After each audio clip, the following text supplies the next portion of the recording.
Before the first sentence of Genesis was recorded, before Moses received the tablets of the law, before the Hebrew tradition organized its creation narrative, a living memory already existed, preserved in clay, engraved in cuneiform, kept in libraries buried beneath the Mesopotamian desert. This memory was not vague, not mythological in the modern sense of the term. It was systematic, detailed, repeated in multiple versions, and spoke of something the modern world has almost completely forgotten: the direct link between the human and the divine. It was a time when the separation between heaven and earth was not absolute, when communication did not depend on prophets or visions, but occurred naturally, as part of the established order of the cosmos. The Sumerian manuscripts, some fragmented, others deliberately reinterpreted, others simply ignored by Western academic tradition, preserve this memory with a clarity that defies the accepted chronology of human spirituality.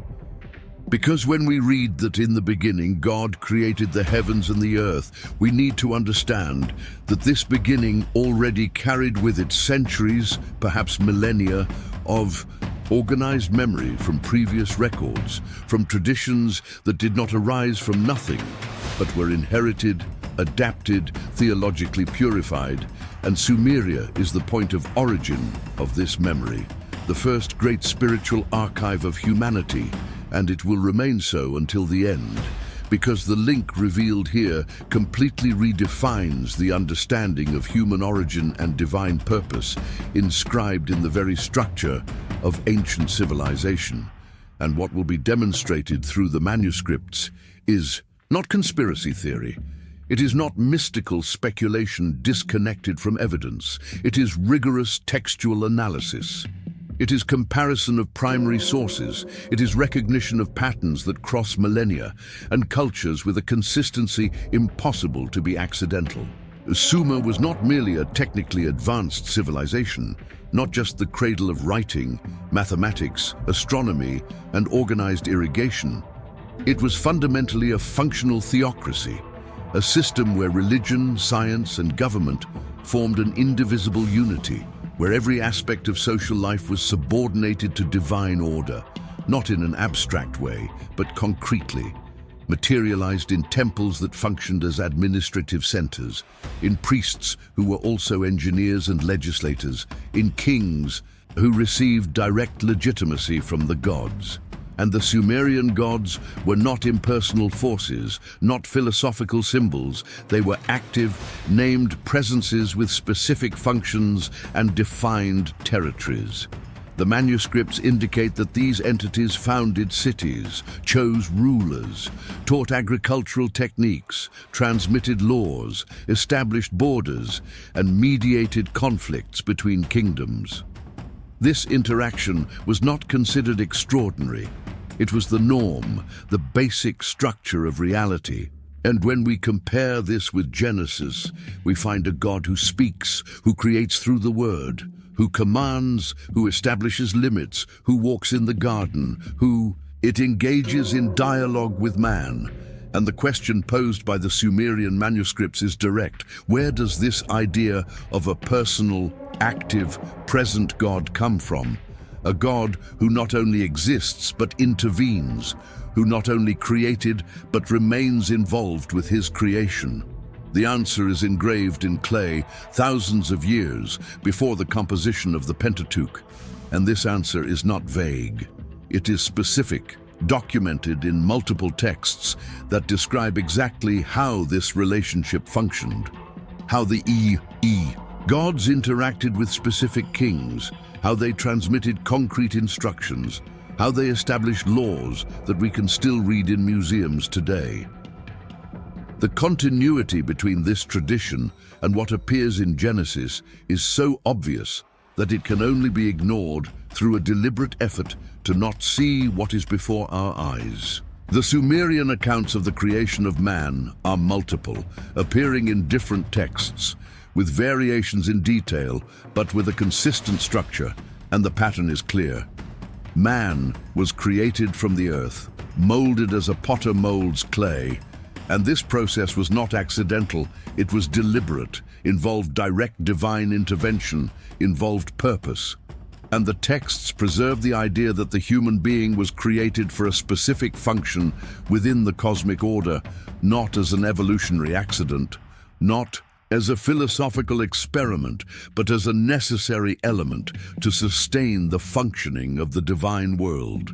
Here the parallel with Adam is impossible to ignore, because Genesis describes God forming man from the dust of the earth, breathing into his nostrils the breath of life, placing him in the garden to cultivate and guard it. And the language is practically identical. Clay that receives form, breath that transmits life, function that defines existence, and the Sumerian tradition preserves exactly this memory. Man molded from primordial clay, animated by divine essence, placed in a specific place to fulfill a determined task. And this is not a coincidence.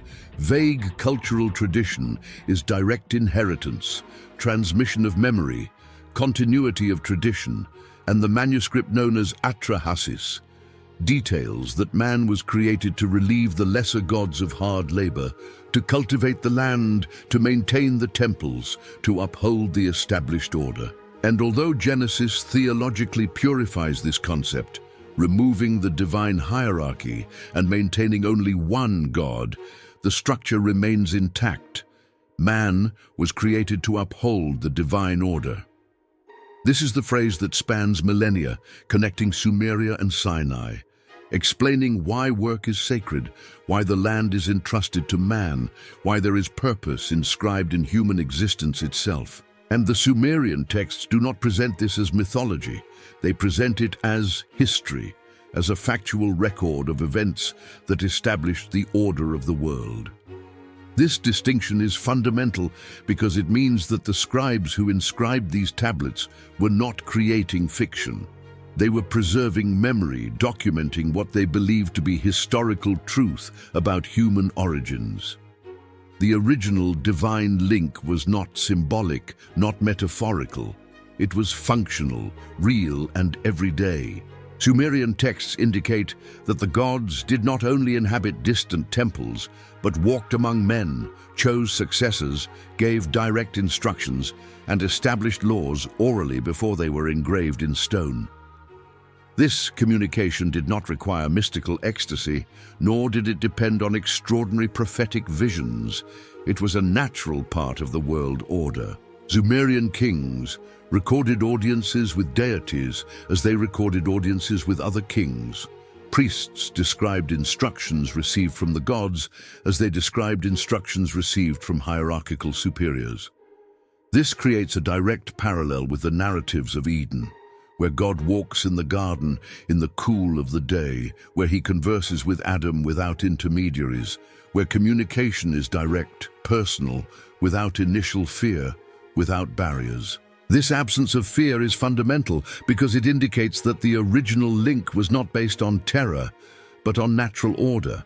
Man knew his place. The gods knew their roles, and coexistence was not problematic until something changed, until a rupture occurred, and the manuscripts preserve the memory of this rupture as much as Genesis preserves the fall. And here is the critical point. Genesis does not invent the idea of a lost paradise. It does not create the narrative of an interrupted divine coexistence. It inherits this memory, reorganizes it, purifies it, but does not erase it.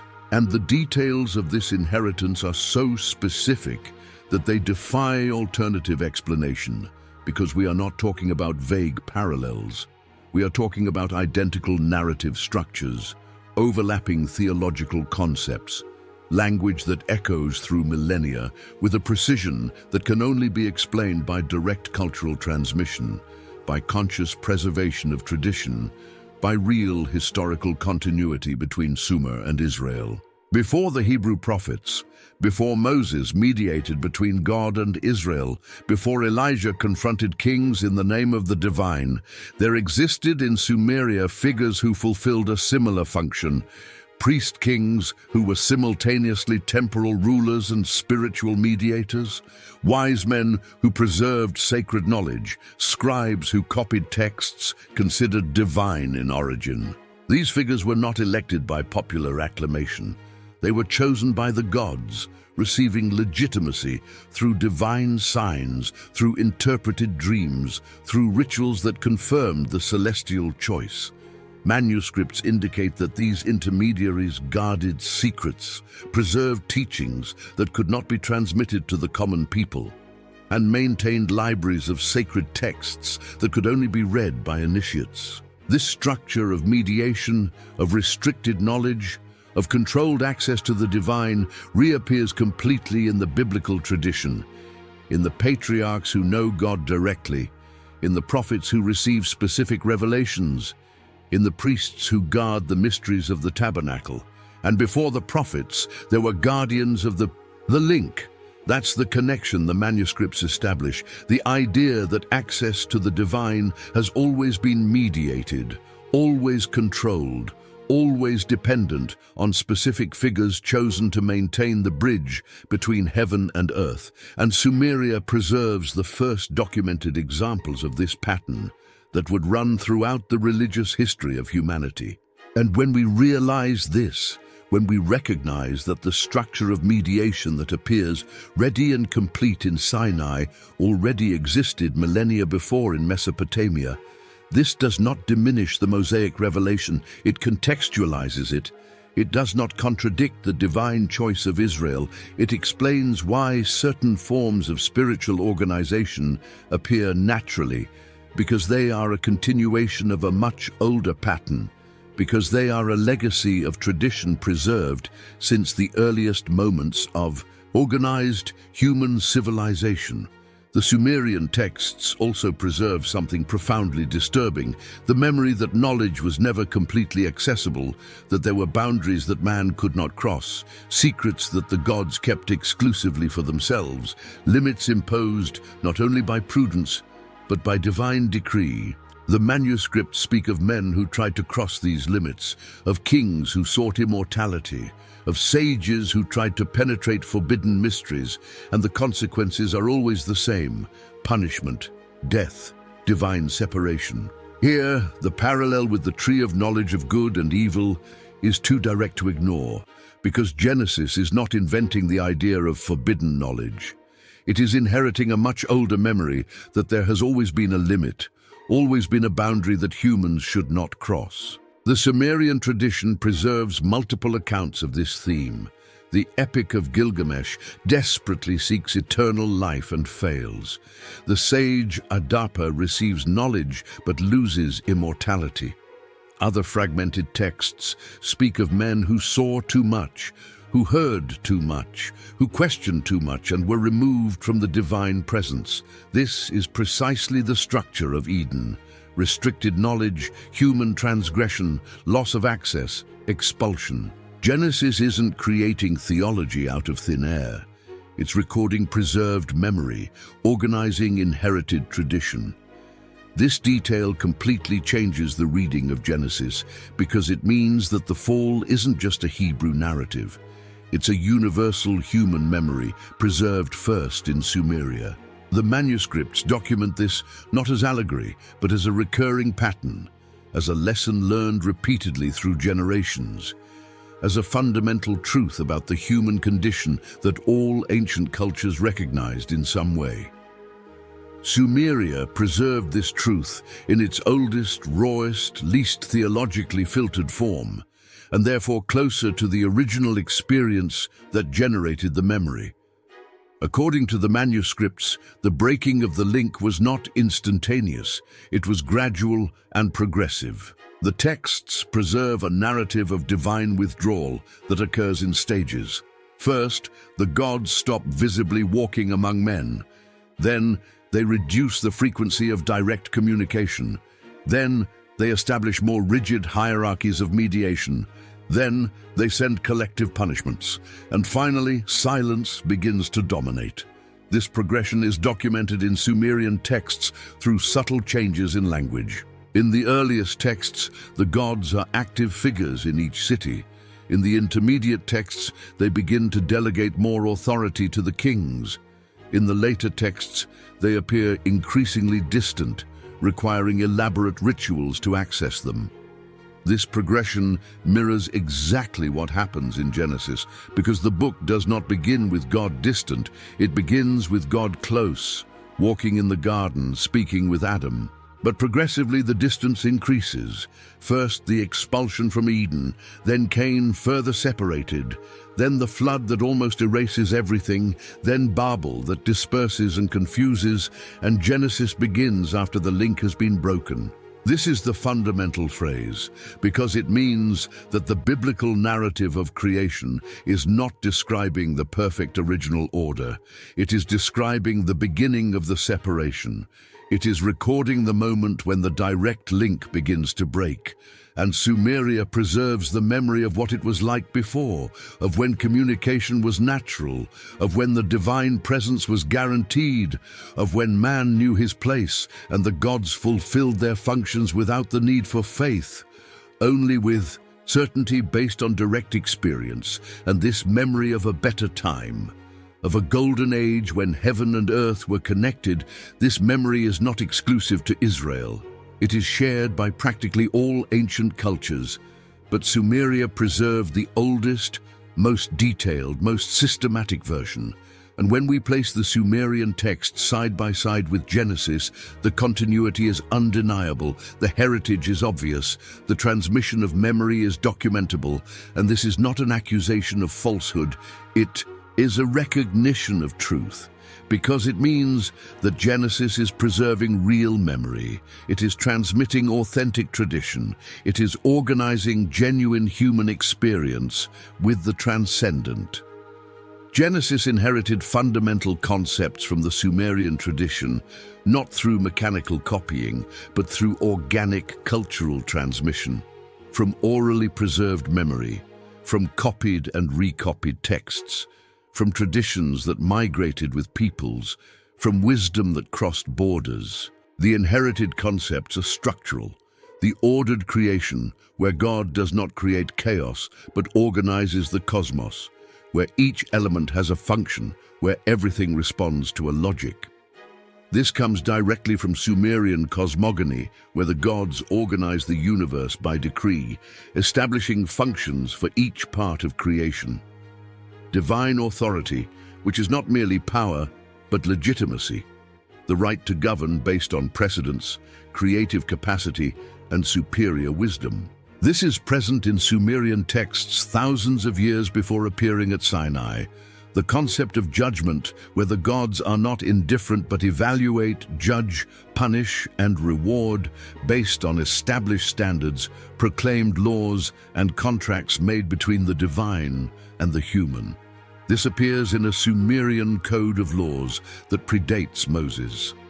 And fundamentally, the promise of restoration, the idea that although the link has been broken, although separation has occurred, although chaos has increased, there is a possibility of return, of renewal, of re-establishment of the original order. And this is not a Hebrew prophetic invention, it is Mesopotamian hope, preserved in multiple texts that speak of kings chosen to restore order, of rituals that promise cosmic renewal, of cycles that guarantee that chaos will never be permanent. And the Bible reorganizes these concepts, purifies them by removing polytheism, resignifies them by centralizing everything in a single God, but does not erase the previous memory, does not destroy the inherited structure, does not invent from a vacuum.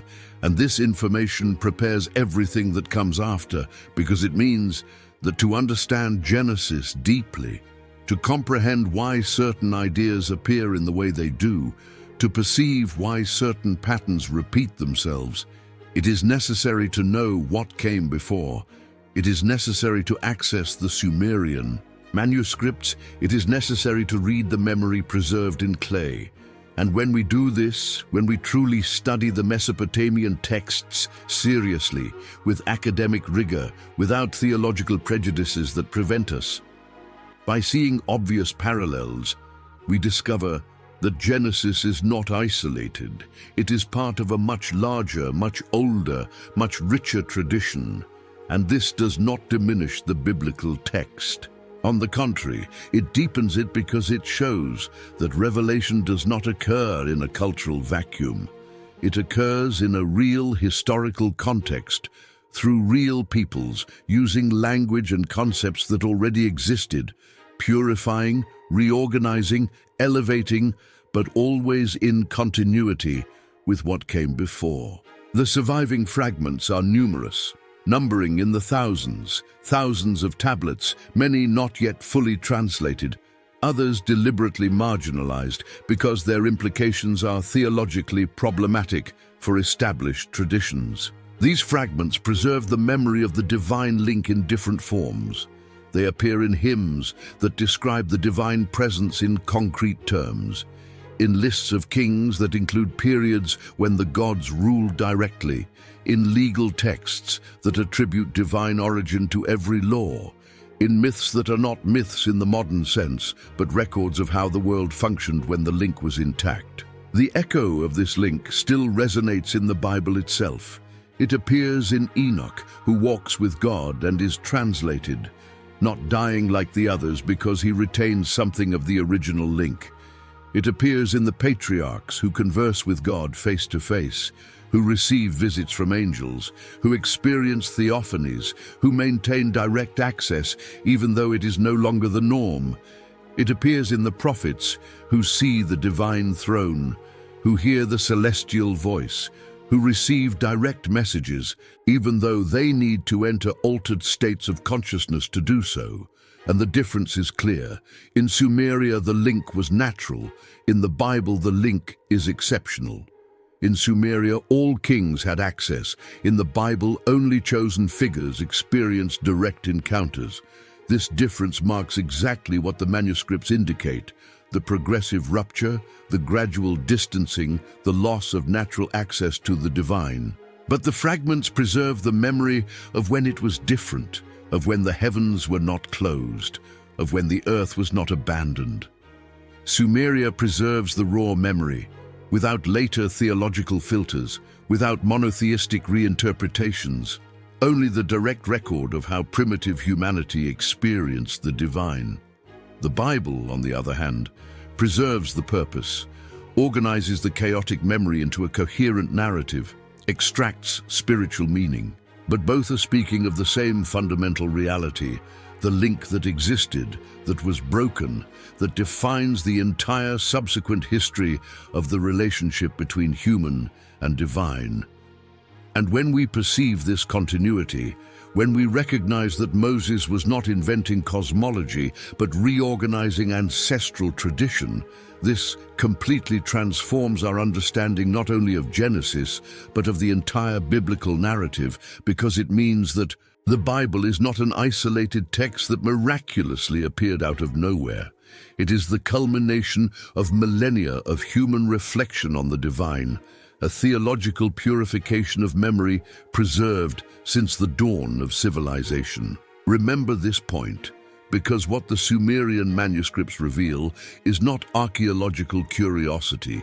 It is not academic speculation disconnected from faith. It is concrete historical foundation for understanding what Genesis is really saying. It is necessary context to understand why certain ideas appear already formed in the biblical text, without explanation of origin, without gradual development, simply present as if they were shared knowledge, and they are shared knowledge. They are preserved. A cultural memory. They are tradition transmitted through generations, through peoples, through empires that rose and fell, but the memory remained, engraved in clay that survived millennia, buried under Mesopotamian sand, waiting to be rediscovered, waiting to reveal that Genesis does not arise in a vacuum, that the Hebrew tradition does not invent its own cosmology out of nothing, that there is a much longer, much more complex, much more fascinating history.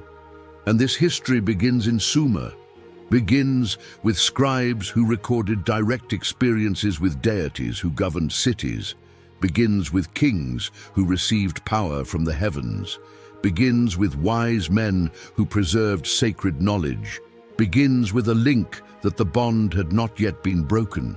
And the manuscripts preserve this moment, preserving the memory of when the divine and the human coexisted in an established order. When we read that God created man in his image, that God planted a garden and placed man there, that God walked in the garden and conversed with his creation, we need to understand that these are not Hebrew theological innovations.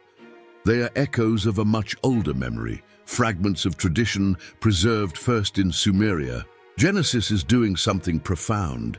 It is reorganizing this memory from a monotheistic perspective, purifying the concepts, removing polytheism, but maintaining the fundamental structure, maintaining the idea that there was a time of closeness, of direct communication, of established order, and that something broke, something changed, and humanity became separated.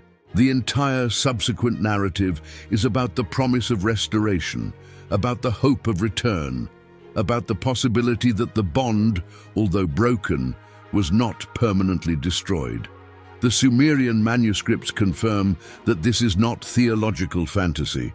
It is historical memory, a record of real human experience with the transcendent, and this confirmation comes not from a single source, but from multiple texts, from different periods, from different cities, all preserving variations of the same fundamental memory, the link that existed, that was lost, that defines the human condition. The tablets suggest that the rupture was not merely spiritual, it had documented practical consequences. Late Sumerian texts speak of increasing chaos, more frequent wars, natural disasters, diseases, and social collapse, all attributed to divine withdrawal, the loss of direct connection, and the absence of clear celestial guidance. The scribes preserved the memory of this decline as something progressive. First, the gods ceased appearing personally. Then instructions came through dreams, then through omens that needed interpretation, then through increasingly elaborate rituals, and finally, silence. This pattern of decline mirrors the biblical narrative exactly, because after the expulsion from Eden, violence immediately increases. Cain kills Abel, then giants appear and evil multiplies. Then comes the flood that almost wipes everything out. Then Babel, which disperses and confuses, and the sequence is identical. Loss of direct divine connection, increased human chaos, need for drastic intervention. Records prior to Genesis point to the same pattern, the same memory of a world that it worked best when heaven and earth were connected, when the gods walked among men, when the instructions were clear, when the purpose was evident. And this memory transcends cultures, transcends languages, transcends millennia, because it is not fiction, it is a record of shared human experience. It is testimony to a reality that existed before separation became the norm.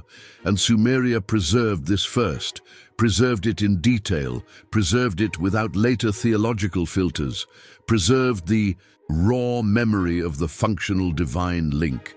And when we read these texts today, when we systematically compare them with Genesis, the conclusion is inevitable. The biblical text does not emerge in isolation. It emerges in continuity. It emerges as a purification of a much older tradition. It emerges as a monotheistic reorganization of polytheistic memory. But the fundamental memory remains intact. The link that existed, that was broken, that needs to be restored. And this is the narrative that defines all human spirituality, all religious seeking, all mystical aspiration, because deep down we all carry ancestral memory that something was lost, that there was a closeness that no longer exists, that the divine was accessible in a way that it is not now.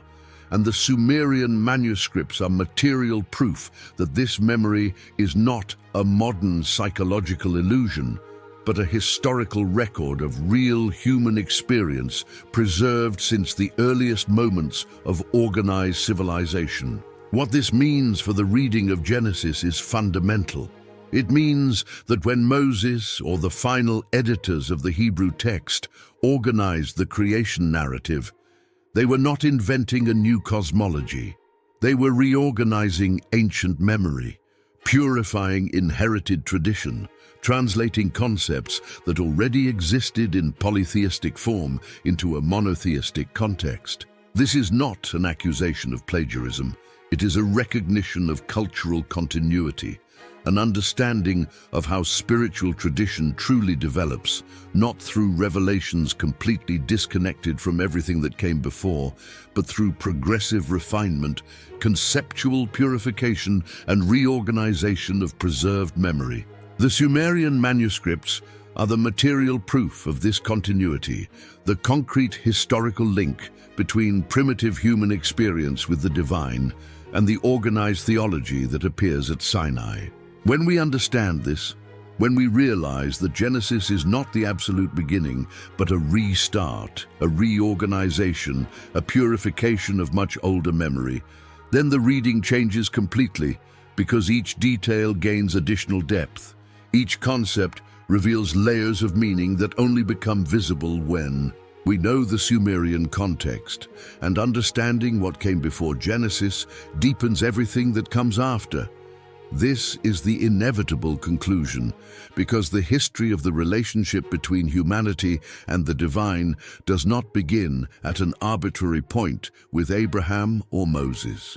It begins much earlier, when the first humans organized into civilization began to record their experiences with the transcendent.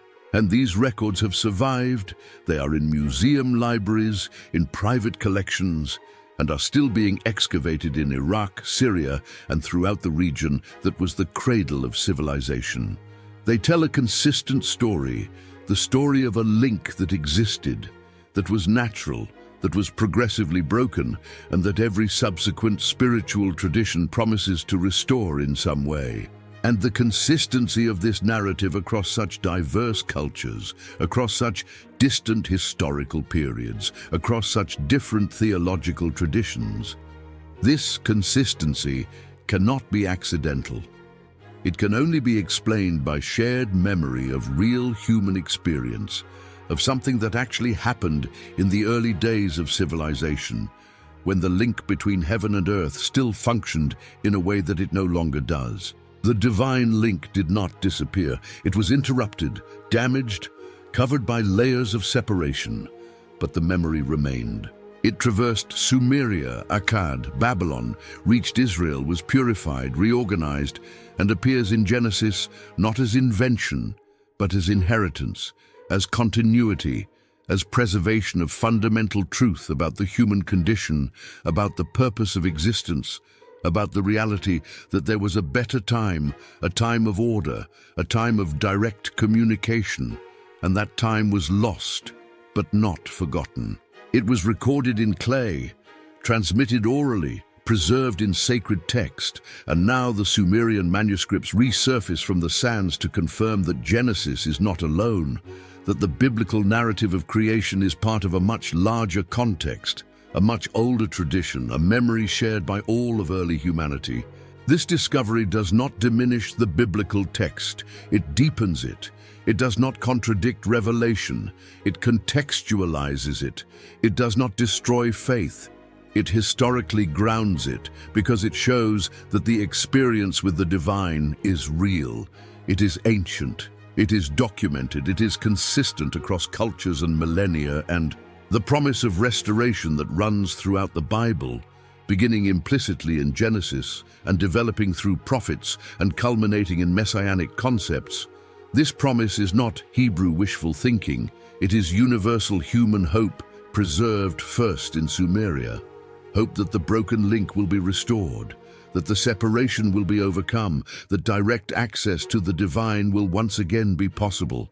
And the manuscripts preserve this hope in multiple forms, in prophecies of kings who will restore order, in rituals that promise cosmic renewal, in texts that speak of better times to come. And all this resonates in the biblical tradition, resonates in the prophets who promise a new covenant, resonates in the apocalyptic texts that promise new heavens and a new earth, resonates in the very structure of messianic hope. And to perceive this continuity, to perceive that Genesis does not arise in isolation, but continues a much older memory, this completely transforms the understanding, not only of the biblical text, but of the entire human spiritual trajectory, because it means that the search for reconnection with the divine is not a modern neurosis. This is not a manipulative religious invention. It is a response to the ancestral memory of something that was lost, of a link that existed, that was documented, that was preserved in tradition, and that all genuine spirituality seeks to restore in some way. The Sumerian manuscripts are material testimony to this reality, archaeological proof that Genesis speaks the truth when it describes a lost paradise. Not necessarily literal truth, but profound truth about the human condition, about the separation that defines our existence, about the hope that moves our history. Understanding this, understanding that thousands of years before Sinai, the Sumerians were already recording the same fundamental memory, the same pattern of lost divine closeness. This does not weaken faith, it strengthens it. It does not contradict revelation, it confirms it. It does not diminish Scripture, it adequately contextualizes it within the universal human tradition of seeking the transcendent. And this is the discovery that the forgotten manuscripts bring, not contradiction but confirmation, not destruction but depth, not the end of faith, but the beginning of a much richer understanding of what really happened between heaven and earth, of what was really lost, and of what can really be restored. And this deeper understanding does not threaten authentic faith. On the contrary, it liberates faith from narrow fundamentalism that insists on reading ancient texts as if they were written yesterday, that ignores historical context, that rejects archaeological evidence, that fears any discovery that could expand understanding. And the truth is that the Sumerian manuscripts tremendously expand our understanding of Genesis, revealing layers of meaning that remain invisible without knowledge of the Mesopotamian context. They demonstrate that biblical revelation did not occur in cultural isolation, but in dialogue with millennia-old traditions. This recognition of historical continuity does not diminish divine inspiration. On the contrary, it shows that God works through real history, through real cultures, through verifiable historical processes, and not through magic that ignores context and history. When we accept this, when we allow archaeology to inform our reading of Scripture, when we recognize that Genesis inherits and purifies a much older tradition, then the Bible becomes even richer, even deeper, even more relevant, because it is no longer an isolated text floating in a vacuum. It is the culmination of millennia of human reflection on the divine. It is the theological purification of memory preserved from the beginning, of civilization. And that is the true depth of Genesis, not that he invented these ideas out of thin air, but that he organized, purified, and preserved ancestral memory in a way that has spanned millennia and still speaks today with power and clarity about the fundamental human condition, about the separation we all feel, about the lost link we all seek to restore in some way.